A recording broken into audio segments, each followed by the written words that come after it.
Hello and welcome to Out of This World. I am your host, Jamie Hanshaw, and I have a big treat for you guys today.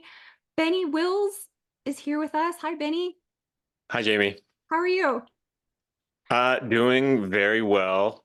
No complaints. Okay, good. Benny is somebody who I consider one of the real OG Granilla wokesters of the past conspiracy theory milieu. He's been around for a long, long time, and I remember when I first saw your Joy Camp. I was so excited because it was a high quality, funny. The personalities were great, but you guys were talking about real things like chemtrails and MK Ultra and princess programming and stuff like that. So I was like, this is so exciting. I almost wanted to be a part of it, Hmm. but it was like way back in the day. I didn't know how to get a hold of anybody. But when did Joy Camp start? We started in 2012, and it's 2012. it's Okay. interesting that we're at a place now where you can refer to me as being an OG in this. That's I guess it has been a long time. Well, we're definitely at least like second generation conspiracy Yeah, I guys. see it now. I see it now. I Yeah. just turned 40, so I guess I have to accept it. Well, your thing was called Conspiracy Guy. Hmm. Remember that? And Oh, of course. I just thought it was so what we needed back then. And then you wrote this article that I just came across that was so good because honestly, for me, 2023 was the worst year for alt media, or Wow. what do you want to call this? I don't know, but the truth movement or whatever, Yeah. as far as who ended up out in front in 2023, it was garbage. Hmm. So I'm so happy to see that you're still here, I'm still here, Jay's still here. Lots of people that were there back in the day are still here, but I'm noticing that it's just the entropy of the movement is something to talk about. And that's what your article is called, What Happened to the Truth Movement. So I kind of wanted to go back to the beginning and up into where we are now and just kind of what we've seen um, progress since we have been in this Hmm. uh, forum for a long time. Yeah, entropy is a really good way to put it, actually. It is. It does feel like it's sort of degraded into or devolved into chaos. And with a lot of positives, I'm not going to be, I'm actually pretty optimistic about things. But yeah, as far as like a cohesion or a unity, yeah, it's gotten pretty frustrating. So your article is called What Happened to the Truth Movement? And you have a class called the Self-Reliant Way, right? Yeah. We can talk about that in a little bit, but you started out, you're saying from 2004 to 2016, I felt like I was a part of something special. And I did too. So, the first time I ever like read David Icke, or the first time you mentioned Loose Change was one of the first things that you watched. Um, Hmm. Back then, 2004 to 2010, I was like, this is going to be something, you know? And I thought if you just presented people with the truth, they would accept it. And so you went into that kind of in detail in your article, but tell us a little bit like what it was like when you were first becoming aware of these things. Yeah. Well, like I say in the article, I'm reflecting on that time as well and wondering whether or not I was just looking at it with a little more, I don't know, rose-colored glasses, if I was projecting more than I was actually experiencing something real. But yeah, I mean, I was in my mid 20s and I was really excited about the truth coming out. And it felt like there was uh, just a wave of people asking questions. And I think the internet had a huge role in that. I mean, I wouldn't have ever started questioning things had it not been for the videos that I started watching when I was in college. And it was connecting us. So that all this information was coming out, alternative perspectives and counter narratives were instantly available for the first time. And we were able to discuss it with each other and really look into things. And then people started contributing. And yeah, it felt like there was momentum towards, I hesitate to say it, but like a mass awakening. And yeah, it was awesome to be a part of that. And then you said in your article after the Big Nine event, there seemed to be sort of a revolution of truth and documentaries coming out. The first wave I'm thinking of way back then was like Against the Bushes, those Michael Hmm. Mann documentaries that kind of turned people against Republicanism. Uh, Yeah. what were you You know, gonna it's funny. I was just telling a buddy of mine the other day, it's like, it's ironic to me that like people like me are considered alt-right now Uh-huh. when this does show that I'm an OG in this because during Bush's presidency, the Bush era, I was considered like radical left, even though Right. I wasn't part of the left. It was because I was so, you know, against like the American narrative and George Bush and all that, all the war stuff that like I was considered like a radical leftist, and then it just switched to being a radical right. Yeah, It's funny how that it's happens. that Overton window that you stay the same and then the window Yeah, shifts around you and you become something that you never thought like yeah, like yeah. right. I don't even know what people would consider me, but Well, just the mainstream, I think, considers anybody who's like, you know, conspiratorial as being alt-right. Conspiracy and alt-right are synonymous now in the right. mainstream. Uh-huh. Yeah. But then when you dig deeper, it gets splintered. And I think you actually said in your article like fractalized, Yeah, right? fractalized. Yeah, for Fractalized. sure. So instead of uniting us under some kind of revolution of truth revealing, everyone just seemed to go like completely in their own direction. And now we have red pill, we have manosphere, we have feminism, we have a big old mess that's almost, I don't know, would you say it's better or worse or the same as has always been? That's a good question. I think it just depends on the lens in which you look at it through, because I do think, like I say in my article, there's a lot of positives. I mean, I'm an optimistic guy. I see a lot of really good trends. There's more people questioning things than ever, seemingly. There's less trust in mainstream or like, media and education and Hollywood than ever. Mhm. But at the same time, there is a real arrogance and an inability to communicate effectively about taboo topics, and people are very self-righteous about their opinions and very condemning of people who don't agree with them. And I see this online in particular. Mhm. Um, but yeah, it's what I mean by fractalized. It's just gotten, like you said, it's leaning towards entropy. It's just chaos. And Yeah. we argue over minutia and details when we should be like focusing on, in my opinion, we should be focusing on like the ramifications of these events rather than details. Uh-huh. Because it's really all that matters is what, you know, these events lead to and how they change the culture and how they change the world and how they affect our freedom, not the minutia.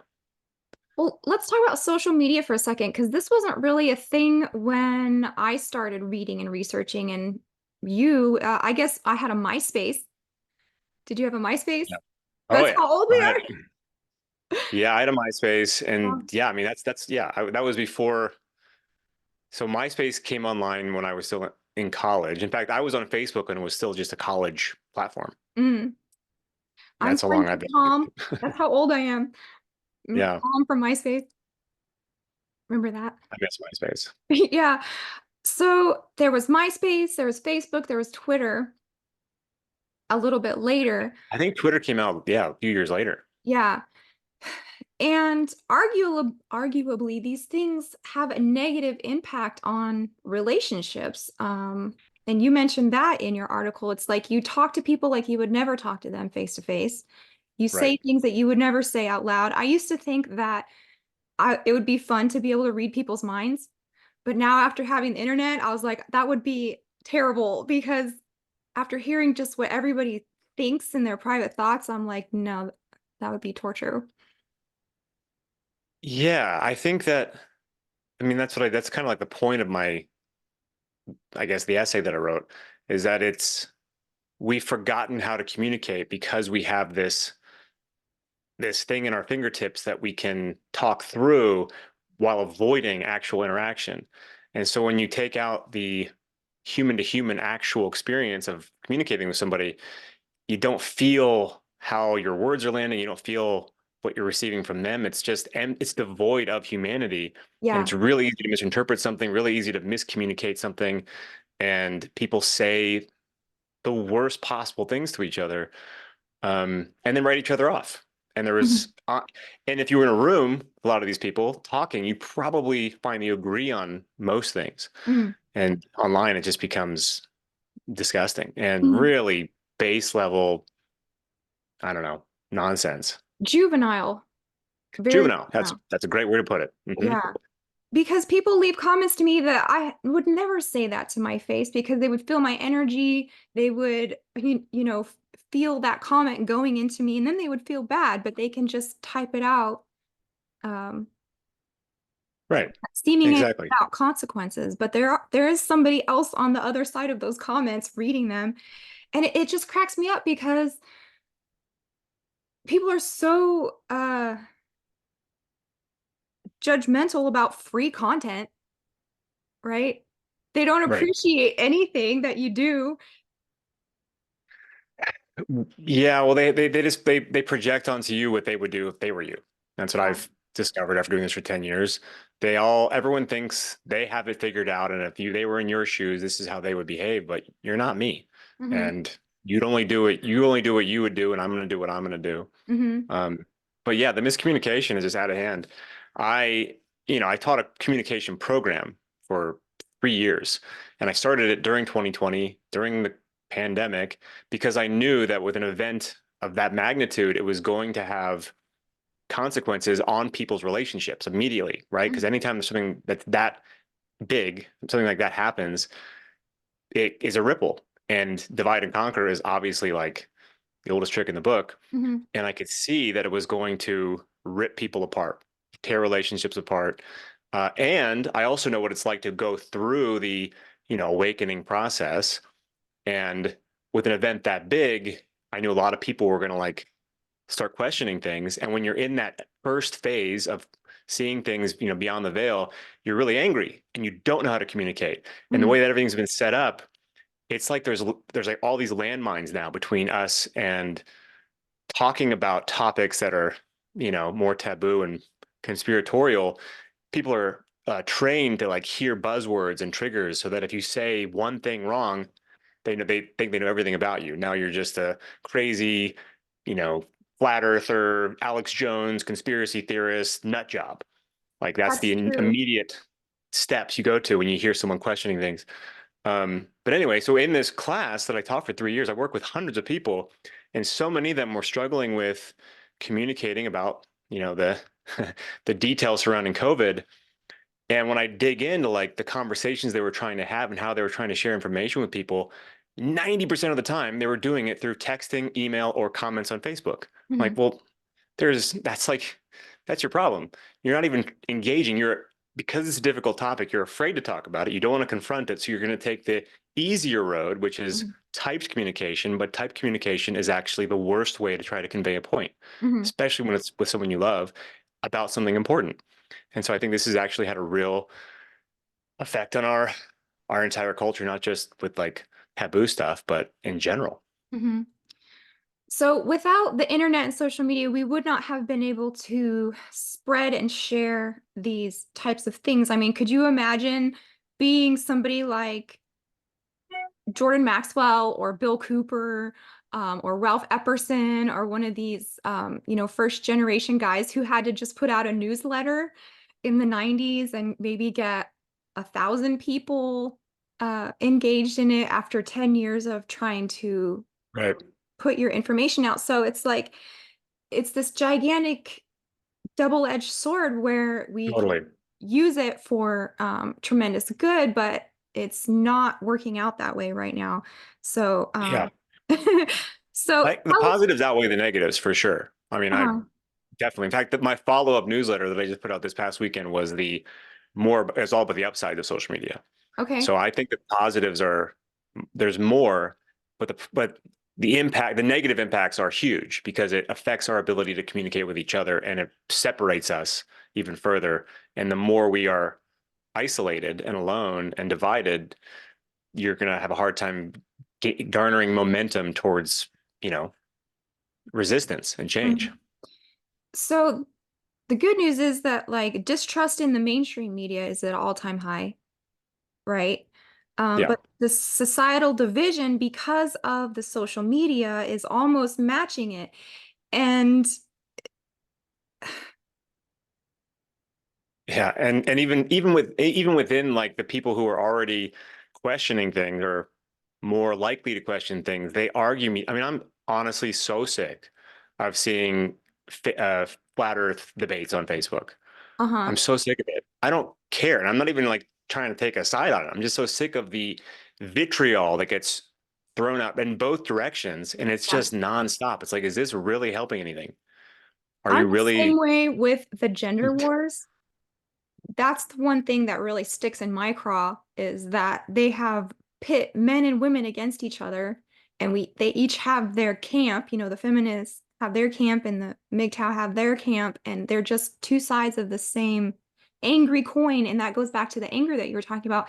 And I've noticed that people who tweet out things or just put out videos, they're rage farming. So they deliberately say the stupidest thing that they know people will start to fight over, and then they benefit from, the avalanche of that. You notice that? Yes, yes. And there's also this sentiment of like, I'm going to speak the truth no matter what. Uh-huh. And they do it on Facebook. They get a couple of people engaging, and it's not like, what are you doing? Like, is this really helping? If this is your loudest platform, this is your loudest, this is your biggest audience. Hmm. Who's listening? There's no one there. There's no one. If anybody's actually paying attention to you, it's people who are already in agreement or of a similar mindset, and you're Yes. just yelling. Like, how is Be- that helping anything? You're not just speaking the truth, you're just ranting on Facebook. because the algorithms specifically choose to show you things that you will enrage you or keep you in your bias, Hmm. your confirmation The bias. feedback loop. Yeah. Feedback loop, that's a great way to put it. So, and a lot of times, people who are just being brutally honest, I feel like those people enjoy the brutality more than the honesty. And they And those like people it. tend to hide behind fake pictures and fake names, I've Yeah. noticed. And they just like to throw a bone out there and watch everybody fight over it. And then they Yeah. benefit from it. So these Yep. are the personalities that are popping up. It wasn't like that when me and Benny were just starting out. There was not, It- would you have imagined so many people would want to have their own podcast? um, I don't know. I didn't think about the future much back then. I don't know. I was more living in the moment. Uh-huh. I guess I'm not surprised that it's all taken off in the way that it has, but yeah, I guess if you told me back then what would be happening now, I would be surprised, I guess. Like, Yeah, I mean but I also understand why people are doing it because it's so accessible. uh-huh. Um, yeah, I don't know. I don't know. That's a big shift between who I was and who I am now, Mhm. is I didn't have any thoughts about the future or vision for the future. And I've completely re-altered my life to actually think about that kind of stuff. That's the same for me. I thought we were totally doomed when I started realizing how much control over the systems that we rely on. We have no control over the trucks that bring us food or the water that brings us, that we turn on the tap or the heat or anything. I was like, back in 2006, I was like, they could just turn off this at any time and we will be back in the Stone Ages if there's nothing we can do about it. So, like you, I was not living in the future. I was not saving for retirement. I thought we were going to be in FEMA camps by now. Right? Yeah, well, yes. So this, in a way, anyway, because I guess a lot has happened in 10 years, but I realized that I was, in a way, waiting for all this stuff to happen, waiting for the worst case scenario to play out, Mm, and angry about it in the meantime, getting mad at everyone else for not, I don't know, seeing what I was seeing. And mhm, what I realized in retrospect was that I was avoiding really taking responsibility for my life. mm, And I was blaming everything going on in the world on why I wasn't happy, I guess. mhm. And so I was waiting for things to get, I shouldn't say I was like expecting it, but I was sort of on pause in my own progress in life because I was too aware of how bad things were seeming and how bad things could get. Yeah, And it wasn't until I sort of snapped out of that when I realized, oh, well, if there is a they, and if I'm just stuck being angry all the time and not moving my life forward, then they have me right where they want me. And that was a huge exactly. shift for me. And I was like, oh, Yeah. okay, I have to not be stuck in this just angry place anymore. Angry and fearful. So that was, putting your life on pause is a good way to put it because it's like when I started learning all this stuff, it's like if I don't help awaken the world, then there is not going to be a world to enjoy later on, anyways.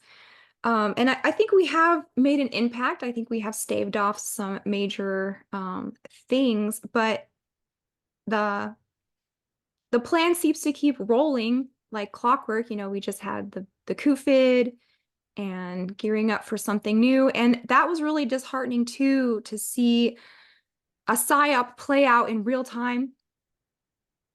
And how, I don't want to say dumb, but just unwilling to look at facts and Yeah, it's again, well, there's like a flip side to that as well, because yeah, you're right. It was very disheartening for several reasons. And at the same time, I've also noticed it really activated a lot of people in, it prompted a lot of people to finally start doing the things they had known they should be doing already Mhm, and finally taking action in their lives, myself included. And so in that regard, I think it has had a really positive impact. Like we just talked about, more people are questioning things. I mean, I find that it's more easy to talk with people. I mean, granted, maybe I'm a little bubble up here in North Idaho, but it's easier to talk about controversial topics than it used to be. mm, Um, more people are more, it's almost like people have been battered into, they've just been like beaten so hard over the head with all this craziness. They're like, okay, okay, okay. And so they're not as, they're not defending it as much, and they're okay, more receptive. uh-huh, So yeah, I think people's guards are down more. People are more willing to accept the possibility that things are, not what they seem on the surface. mhm. Uh, and yeah, people are really, some people have sunken further into their own, you know, misery because of it, but a lot of people have been activated as a result. And I'll take that as a win. Yeah, with every big happening, it seems like we gather more and more people to see things kind of the more the way we see them. But do you remember Occupy movement? Of course. Yep. Were I you would, I like, went, yeah, I was you in went to LA one? when that was going on. Oh, you went to LA? Well, I don't know if I went to it because I was such a, I was so far in the rabbit hole. I was suspicious of everything. Uh-huh. So I was observing, but not taking any sort of stance on it. I was just like, oh, this is interesting. Hmm. Um, and yeah, I mean, I was in LA and it was going on all over the place there. So I would see a lot of the protests just scattered about the city. But yeah, I mean, I remember it for sure. That was one of those things that was kind of a big disappointment because you had so many people wanting to do something. But they just didn't really know what that something was. And I thought it would have been easier to just, stay home and stop paying your taxes. Yes. You Well, know, to you me, bring you that bring up would a have good been point. the first You're dusting off my memory now with this. I do remember what I thought about it. I remember thinking, I feel like like Occupy Wall Street. So you're occupying, you're basically saying, hey, we don't like the rules that you made that we're following. We would like you to change those rules. uh-huh. And if you do, then we'll keep participating in this system that you've set up. That's what that was like the joke I was making about my interpretation of the movement back then. Uh-huh. But you're right. Like it's non-compliance. That's the solution, seemingly. or creating the alternative that's more appealing. Well, I had this thought too, like when we went to protest in Atlanta about the election, about Donald Trump and the stolen election. And there's so many people out there and they're chanting, and we've got the bullhorns, and nobody's even in the building. I mean, it's this giant Capitol building with this golden dome. It's beautiful. And crowds of people, tens of thousands are rallying, but nobody is even in there. And so they're just shouting at nothing. I'm like, what am I even doing here? Standing in this spot yelling into the void. There's no like people peeking out their windows being like, well, we better, do something about this. Nothing ever changes from these rallies, and protests is like one of the dumbest things to me. I don't know. You can come Like, out to oh, me I if you want, agree. but I mean, I had a similar experience. I think that's probably why I didn't go to Occupy Wall Street, actually looking back, because I remember, so before like conspiracy stuff came out about, that that September event, the big um, nine. Yeah. the Big Nine. Uh-huh. So I was staunchly anti-war. I mean, again, I was born and raised Democrat, for better or for worse. And then when the war on terror was announced, there was a huge anti-war protest in Los Angeles, in Hollywood, and I went to it. And it was all these movie stars were there marching down Hollywood Boulevard, and I just thought, what are we even doing here? They were yelling on megaphones and yelling at me, and I thought, I'm I'm on your side. Like, you don't have to yell at me to get me to believe anything, because uh, there's my boy. Um, I'm already in agreement with you. So what are you trying to prove to me? And that sort of carried over into, when I first started when I wanted to contribute something, like Kevin, my buddy, and I, who was part of Joy Camp, we first started going to We Are Change LA meetings, and we were Mhm. going to protests in Hollywood, like handing out DVDs and stuff and holding signs by the freeway. And again, I was like, for me, this doesn't feel authentic. If this is your thing, cool, but I'm not really like helping anything by doing this, not changing anything. Mhm. Um, so that's probably why yeah, the whole protest thing, I guess it could have an impact, but I've never seen it actually work. But Yeah, maybe that's just exactly. And so the Occupy was the biggest protest I think I've ever seen, spread out across the whole country. We visited Occupy New York City, Wall Street, Occupy Philadelphia, Occupy Washington, D.C., and nothing ever came of it, and no one ever talks about it. So what was the point of it? well, so this is what I've arrived at. I feel like it's an individual experience. Like that's where I'm at with it all now. Is I think I was too focused on the collective when I was in my 20s, Mhm. thinking that we were all doing this together. We were all aligned. All of our priorities were the same, and we were all moving towards something as a group. And we Yes. needed the rest of the group to wake up and see it. And then we finally see some change.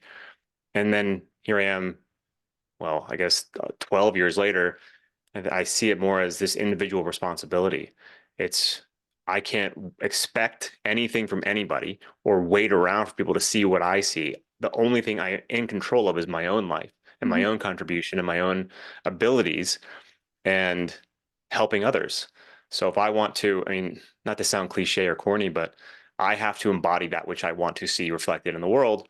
And that involves me taking stock of my own life and getting rid of all the negative influences, having stronger willpower, and then using my services for good to help other individuals sort of wake up to themselves. And then they're more primed now to participate in a more productive way and so on. And that makes so much more sense to me than this like lead the charge, everybody together. It's not it's not a collective awakening, it's an individual awakening. And Well, you can influence others in your experience, but and waiting for the world to wake up is not going to happen. look what happened to the people on January 6th. So, Is that something we can say either? well, I'm That's one just of the so that's one of those the touchy things. I don't tired know of what the YouTube censorship is strikes and like. all that. So if it's anything close to, Isn't that controversial, crazy I'm though? It's gonna like spell it. two days of the year are like we had to be careful to say these 2 dates of the year. Yes. So when that protest happened, now we see that it's even more dangerous to put yourself out there in that way. But I totally Mhm. agree with you. So I thought that me and my friends were gonna save the world. Now that back Yep. then was the time. It was the new internet, new social media, new Yep. discoveries, all independent journalists. I thought this was a new renaissance of like, world peace and getting rid of the, ghoulies that run everything.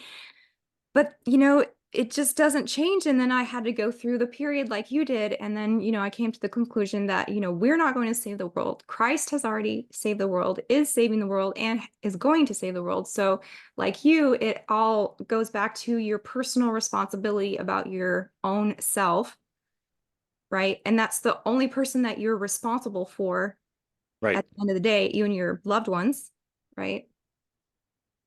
Yeah. Yeah. And I don't know. I'm not worried about things. I see that I'm concerned about certain trends and agendas and certain trajectories, but I'm not worried. I think that the more I've educated myself, I mean, I never read books before, and I love to read, and I really, even though I can take a lot of historical accounts with a grain of salt, the more I just get my mind around human history and this experience here, I've just accepted that people doing bad things is a part of the experience. Mm-hmm. People trying to control others and gain power and who think they're better than other people, like that's a part of the experience. And it's up to you as the individual to internalize that once you're aware of it and do something with it. Like you can, you know, you have the power to be kind of whoever you want in this life, and you have this gift of free will that you can use for good or bad. Mm-hmm. Um, and you have, so it's like you're presented with this choice, like, okay, I see that there's evil in the world, evil. What can I do to keep evil out of my life and help others as well? Exactly. So, yeah, no matter what time period you're born into, you have to grapple with very similar things. This is just our flavor right now. Mm-hmm. And yeah, I don't, and maybe it's also because I have children now. When I'm holding my baby, I'm like, we're going to be okay. Humans are going to be fine. There might be some uh, uncomfortable moments and horrible things, but that's life. Mm-hmm. And the human race will persist, and it's in the end, it's all going to be okay. So you said something in your article. You said the awake are as insufferable as the woke. And I tend to agree with that too. Do you want to expand on that? Yeah, well, going back to just we touched on in the beginning, I mean, I'm basically referring to what I experienced on Facebook because that's been a platform I've been on now since I was in college, Hmm. and I've just seen this whole journey with it. And for a long time, it was just a place to like post pictures and like talk about the party you were at over the weekend. And now, I mean, like I don't have any contact with the people that I was friends with on Facebook when I was in college, or even for the first 5 or 6 years. I'm only friends with people on Facebook who have friended me, seemingly, I'm guessing, because they know me from Joy Camp or because they saw me at a conference or heard me in a podcast or whatever. And so I don't know most of these people. So I just observe this sort of discourse every day. And it's not all bad, but so much of it is just so ugly and negative and mean and also nonsensical. I'm sorry. Like some of these Yeah, topics, I I'm just like, know. really?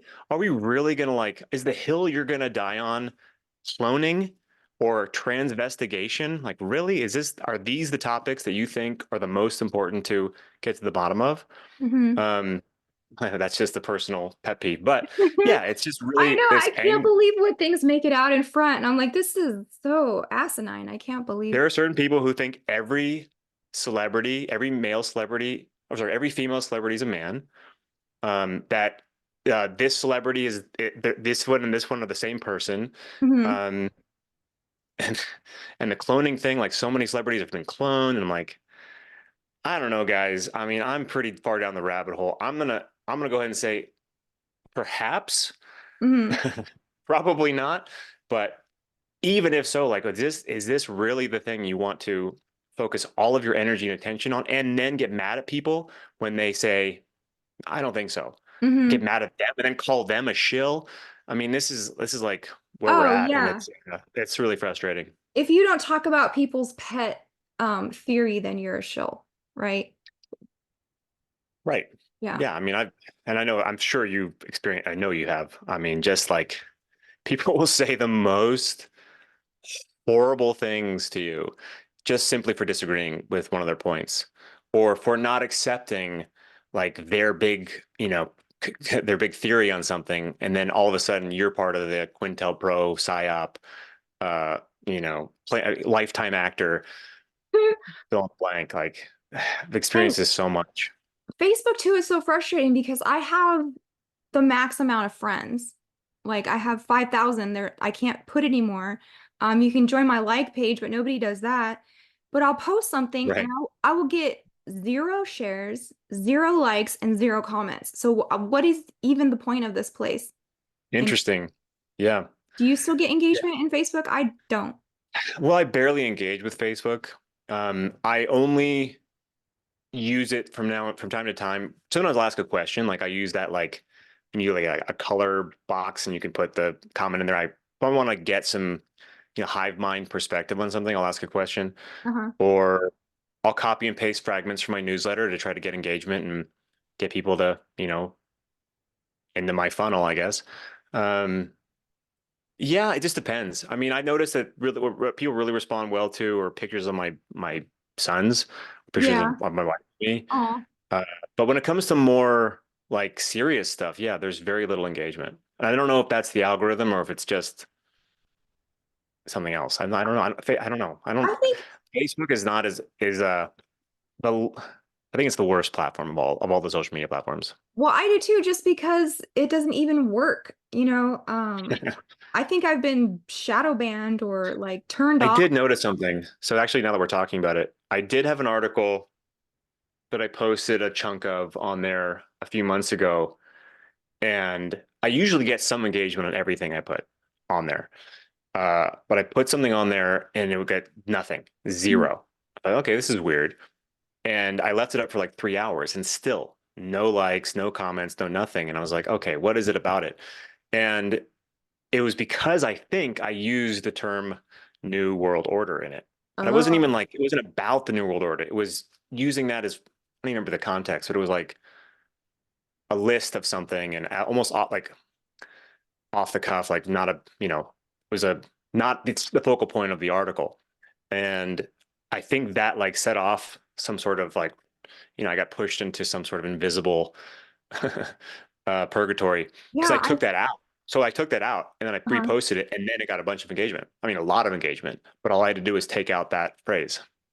okay.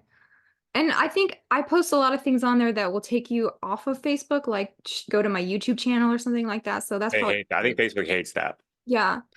because But they're separate they're separate companies. you would think I would get one thumbs up out of 5,000 friends and probably 5,000 more waiting to like add me as a friend, but I can't because there's a cap on it. But Facebook Yeah, to I me don't know. is just a graveyard. I just post and then leave. But then I Yeah, try to go engage with people on Twitter because that's where everyone is right now. I do enjoy Twitter. I gotta be honest. I don't That's enjoy my favorite it. platform. That's the funny part. Like everyone is just always fighting and bickering. And you said this, Well, and yeah, go you ahead. said it's a daily melange of proselytizing, bickering, and judging. And that is so true. Well, it is. And I mean, the way the algorithms are set up now, you curate your own experience. So Hmm. I've noticed that the less like I basically when things come on my feed that I don't want to know about or don't want to hear about, or if it's someone who's just really, like you're saying, like proselytizing and just mudslinging angry, I will just ignore it. And I'll focus more on people who are excited about life. Like I like being aligned with people who are willing to question things and also willing to like build things and solve problems and have generally optimistic outlook on life. Like those are people I really like to engage with. Mhm. And so I get more encouraging stuff on Twitter than I do like the nasty stuff. But that again, that's just me sort of like training the algorithm how to give me my feedback loop. It's funny because I will block people or I'll mute them that I don't want to hear from, and then other people will screenshot them and post it, and I'm like, no, I know I saw it anyways. I want to see that. Yeah. I also find like people people have such expectations for when it comes to engagement. Like people get mad at me because I haven't written them back yet on some platform, and I'm like, you have no idea how many. This is not me boasting at all, but like I get messages coming in through like 6 different email accounts, through DMs on Twitter, DMs on Instagram, DM on Messenger on Facebook, and Discord and Telegram.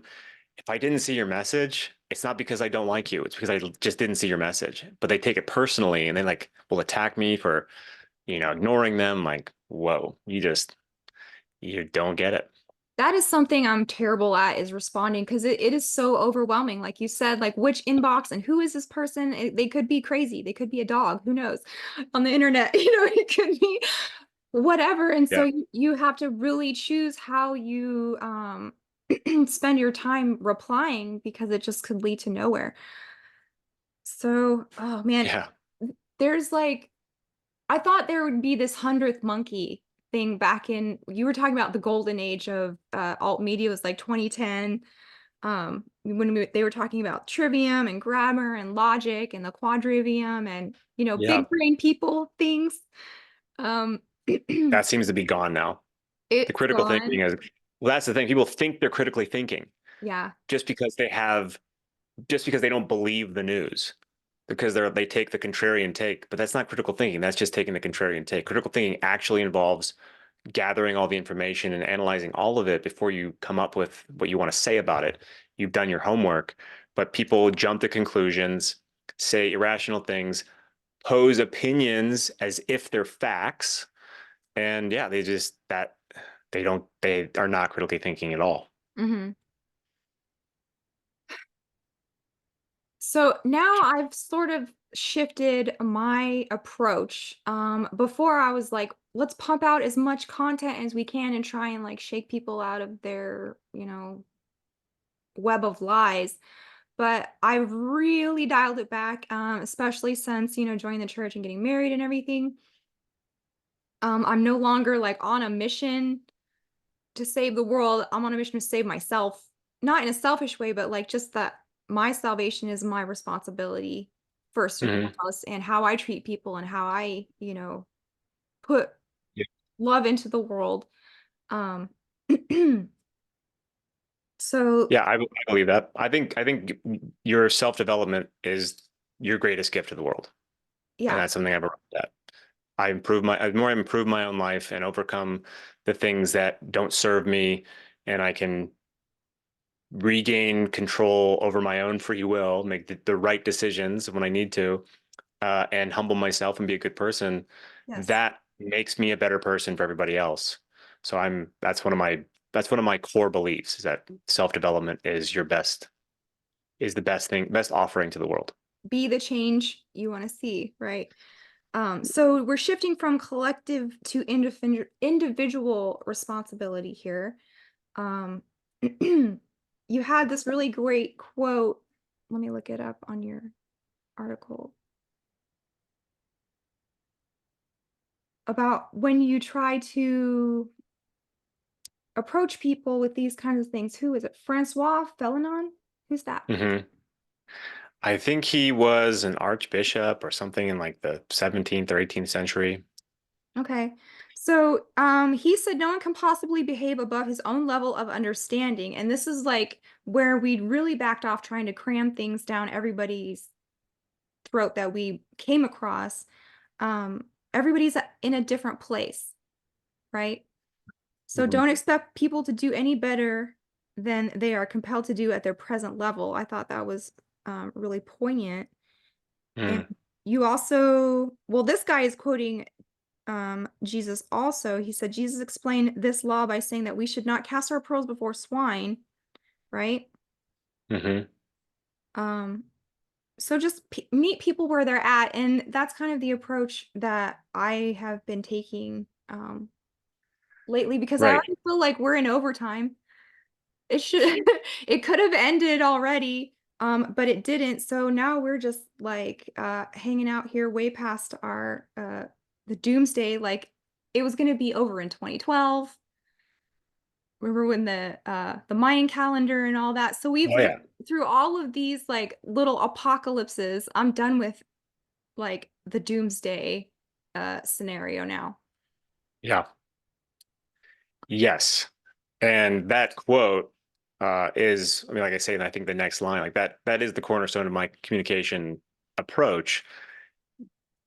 It's way too easy to expect things from people and to feel self-righteous and think, well, how could they not see it?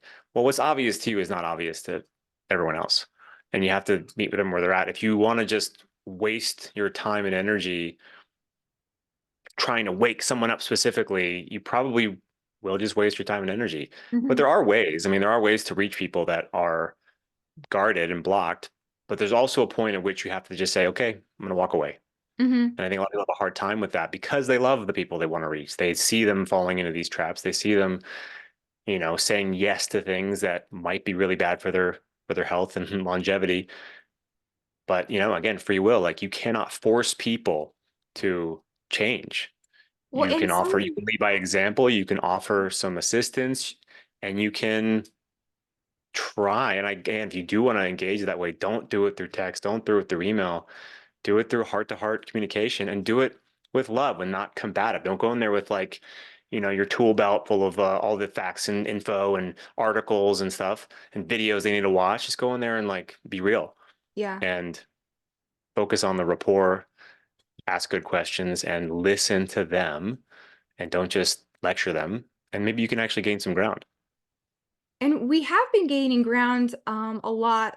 I think the tides are turning, like, the Epstein McJeffrey stuff is coming out, the Yeah. WEF. So we're being vindicated left and right, and now the stakes are even higher. Like the people who mocked me and poo-pooed me and like didn't listen to me all got the stabs, and now they all have health problems. So it's like if you would have just like I don't want to be like I told you so, but now people are literally dying because they were, trying to make fun of me in the past. So it's really hard to watch. Um Yeah, I know. Yeah, it's weird. It's weird. But also at the same time, a lot of the people who see one of the problems being people fell into in 2020 and 2021 were as soon as someone did decide to get the what, they saw them as being like, well, now you're done. Like you are, there's no hope for you. mm, But people, you never know when someone's moment is going to happen when they start going, wow, what? I mean, a lot of people who have had negative reactions to saying yes to that thing, that's what snapped them out of their trance. And mhm, now they're doing whatever they can to like detox their systems and understand more about what's going on. I mean, I had people in my communication program who were in that exact same spot. Like they did say yes, they did have health problems afterwards, and they were like, oh my gosh, the conspiracies are true.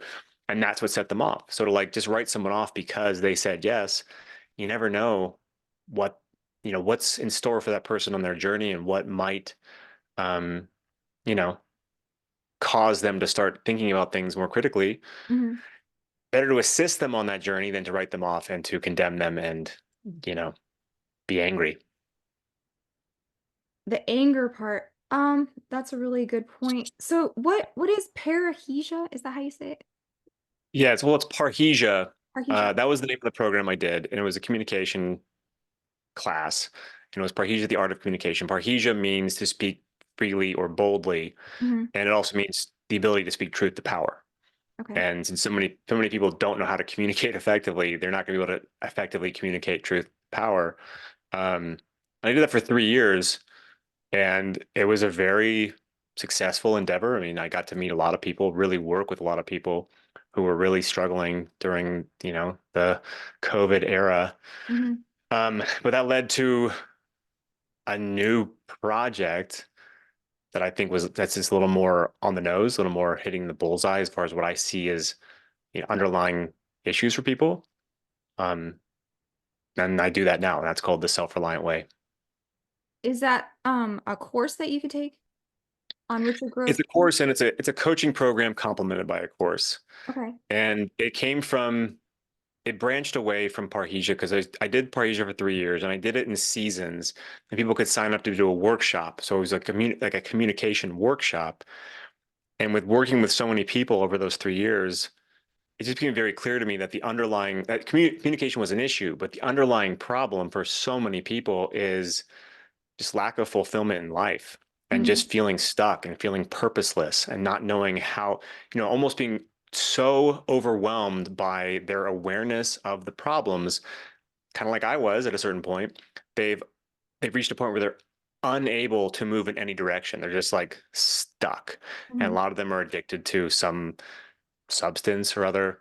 Uh, and so I just started honing in on that, like, okay, well, how do I help people get unstuck and less afraid and excited again? Because if you can overcome that pit of like despair, Hmm. you now become you are now you can participate in, again, not to sound corny or cliche, but being that change that is needed in the world. You Hmm. step into your own power. You don't let your awareness bog you down anymore, but rather empower you.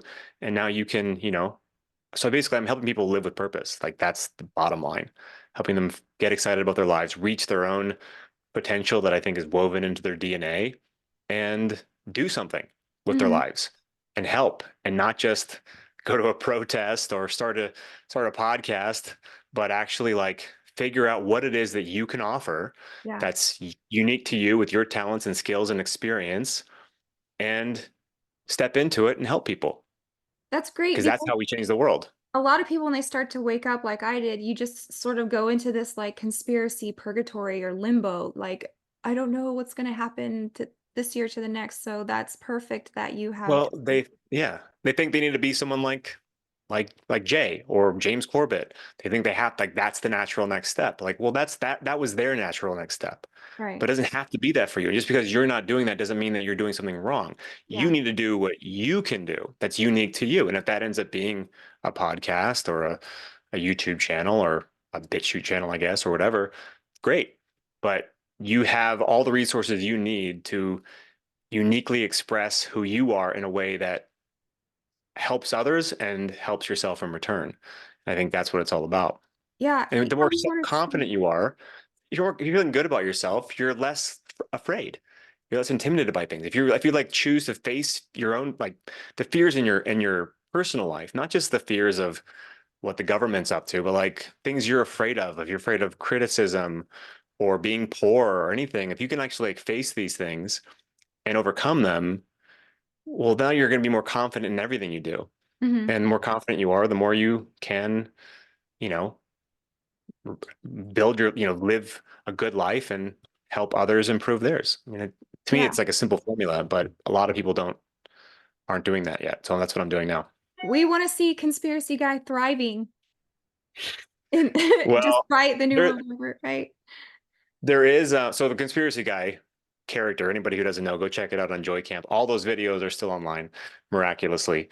Um, but that was me making fun of myself. I mean, that character was just a mocking me in college when I was a horrible communicator, when I was the turd in the punch bowl in every conversation. Um, You were so fun at parties talking about chemtrails and well, I was so like, I was determined. I was like, people need to know, yeah. like so many people are now. And then it was just me making fun of myself. But now, so we are like, that's the one thing that's missing from my life right now is that comedic video making thing. Like I miss it so much that Kevin and I are actually like talking about how we can pick that back up at some point. Well, do it. Now you've got Jay as a comedian, and I'm kind of funny, and I know lots of fun people we can do projects with. So before we go, tell us where we can find you, your class, and what is your next upcoming project. Yeah, great. BennyWills.com, and it's Wills not Willis, it's Wills, WILLS. Okay. Bennywills.com is where you can learn pretty much everything. I do encourage people to sign up for the newsletter since that's why I'm on this show right now. I do send out, I try to bring as much value as I can to everybody every week for free. And that's a great way to, stay connected and, well, read my takes on things. So for signing up for the newsletter, you can go to bennywills.com/blog to do that, or just go to my website. Same difference. But yeah, I have not even officially launched the Self-Reliant Way yet, even though I started it back in July and I've had plenty of people signed up already. But because it was so immediately successful, I had no need to like make a big deal out of it. I've had no shortage of clients because it's Okay. exactly what people need. But that being said, I'm doing the official launch of it in March. And if you're interested in it, all the information's on the website, bennywills.com. And if you want to talk to me personally, you can set up a call and we can talk just like this one-on-one on Zoom and see if it's a good fit. And yeah, I'd love to help anybody who this is speaking to. Okay, well, very good. Thank you for coming, and we wish all the best for you and your cute little family. And Thanks. have a good night. Yeah, it's been a pleasure, Jamie. Thank you so much for having me on. Bye. All right, bye. All right, a little over an hour.